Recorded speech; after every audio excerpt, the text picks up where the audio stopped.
ఇది ఇంక నేను విడిచిపెడతాను అని గాని మాంసభోజనం విడిచిపెడితే వాళ్ళకి అనేక యజ్ఞములు చేసిన ఫలితం లభిస్తుంది. కనుక శాకాహారం అనేది ఉత్తమమే అని చెప్పాడు ఇక్కడ.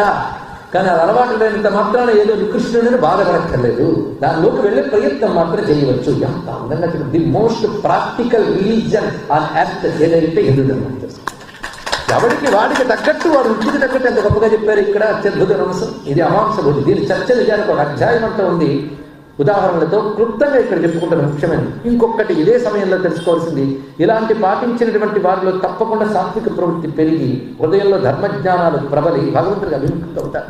అంతేకాదు ఈశ్వరుడికి దగ్గర వెళ్ళాలనుకునే వాళ్ళు మాత్రము అహింసని పాటించాలి. ఇది చాలా ప్రధానం. హింసని విసర్జించాలి. అంతేకాదు ఎటువంటి పరిస్థితుల్లో కూడాను మాంసభోజనము చెయ్యవచ్చు అనబడే వారు కూడా ఆదివారం నాడు భుజించరాదు. ఇది గుర్తుపెట్టుకోండి. ఈ వాక్యం ఎందుకు చెప్పాల్సి వచ్చిందంటే ఆ రోజు